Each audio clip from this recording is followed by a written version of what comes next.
This is actually the first Zhiyun gimbal that really impressed me. Let's have a look at it. What's good, guys? My name is Oleg Nikitin and you're watching No Limits On channel. So this is the Zhiyun Cinepeer Weebill 3E. Pretty long name, guys, so I'll be calling it Weebill 3E just for the time-saving sake. And this gimbal is awesome. As you can see right now, it is set to 20mm and it's balanced at 20mm at my 20-70 lens. But when I extend the zoom at 70mm, it's still flawlessly stabilizing my lens. And also, guys, I've filmed a whole episode of Expat American YouTube channel.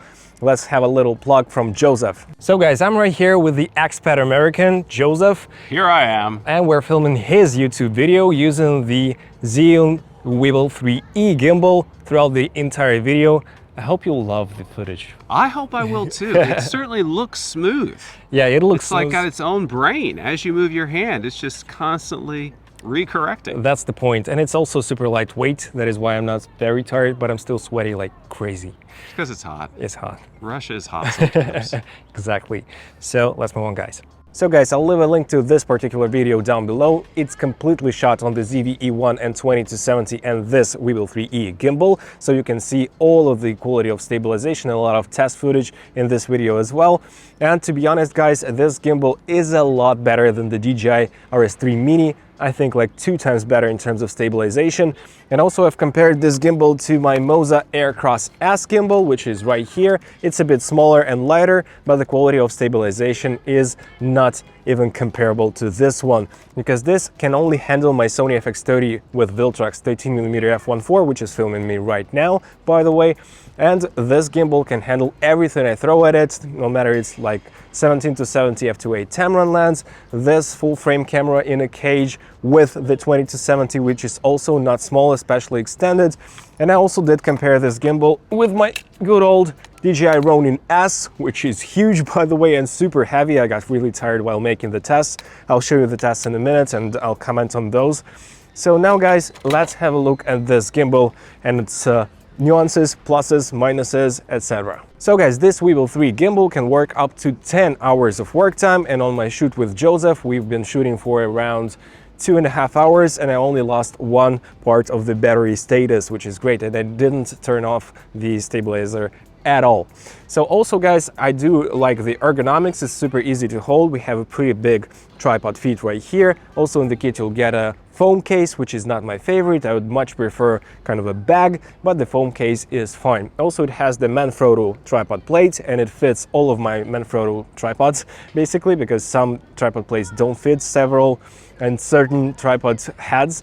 Also, this gimbal has the vertical mode, which is really easy to use. You simply undo this plate and you turn it around. It's like 1.5 minutes, maybe 2 minutes to change from vertical to horizontal position. It has all of the modes you can imagine, like vortex mode, FPV mode, and it's super easy to use because of the screen right here, and you have a ton of customization. So I've set my gimbal to be the smoothest possible. I'll show you the settings right here, and it's really easy to get smooth shots with this gimbal because the motors are pretty strong and the response time is nice. The deadband is also customizable, and it means that I can do whatever I want and as smooth as I want with this gimbal. You can also connect your camera with Bluetooth and have your start and stop recording. You can change different modes. You have this wheel on the front, which can be used for roll axis, or you can set it to adjust the camera settings like the shutter speed or iris as well. I don't use those features at all.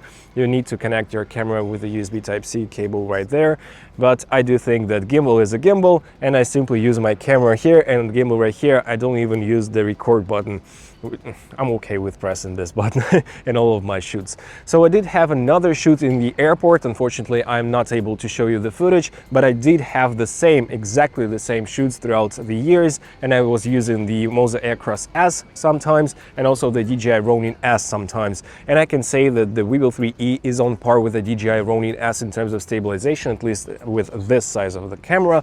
And it's much better, like 2 times better than the Moza Aircross S in terms of image quality and stabilization, let me say, because the Moza Aircross S has some troubles with the roll axis. So when you try to move from one side to another, horizon tilts a little bit, and it's not the best performance in my opinion. But the DJI RS3 Mini was even worse, at least before the firmware upgrade. Maybe it's now a bit better, but still this gimbal made me happier than before.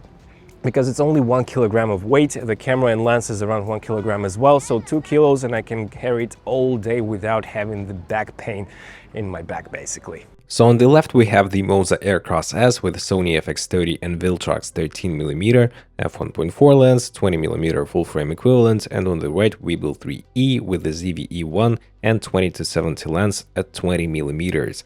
Both cameras have steady shot off completely, and as you can see guys, with your naked eyes, it's really obvious that the Aircross S is much more shaky than the Weebill 3. No matter if you do the ninja walk, if you try to run, if you do the on-the-slung mode, in every scenario, Weebill 3 is a bit more, not a bit, a lot more stable. Here is the comparison of the FPV modes, and I see as well that the Weebill 3E is smoother in this occasion.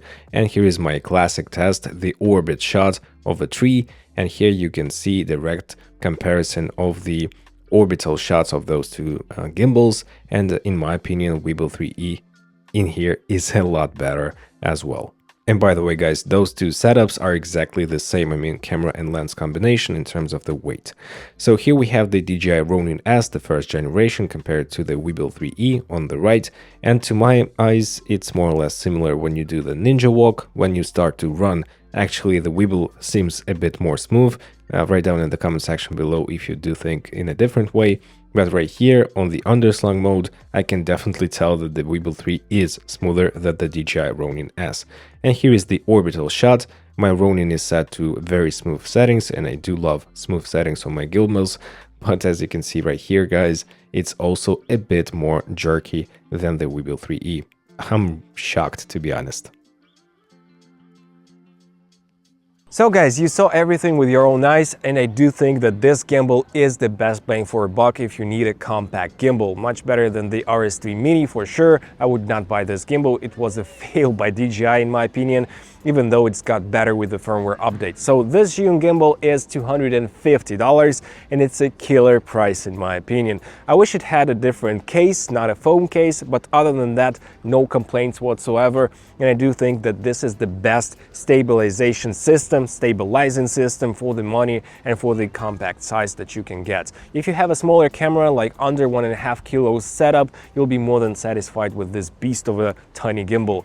I'm really surprised that Zhiyun did make this good of a system with their new stabilization, because previously Zhiyun gimbals didn't really touch my heart. They were so-so in terms of stabilization. They had great features like tilting displays, touch screens, everything was super fancy, but other than that, nothing too crazy in terms of stabilization. But this little beauty has no fancy features, like it should have had the built-in LED light, but I don't need one, so I'm glad that it's not here. It could have like the AI tracking system, but I don't need one, so I don't care. And for the price of $250, I'm really satisfied with this beast of a gimbal. So let me know in the comment section below your thoughts about this gimbal in particular. Which one do you use, guys? Also, do you use a compact gimbal like this one, or a huge one like RS2, RS3 from DJI, or Zhiyun Crane, or something else? Just all of your thoughts down in the comment section below. And if you did enjoy this video, please smash the like and subscribe button, also hit the notifications bell. I really do appreciate it. And here is the next video for you to watch, guys. Thank you so much for watching, and I'll see you in the next one. Take care. Bye.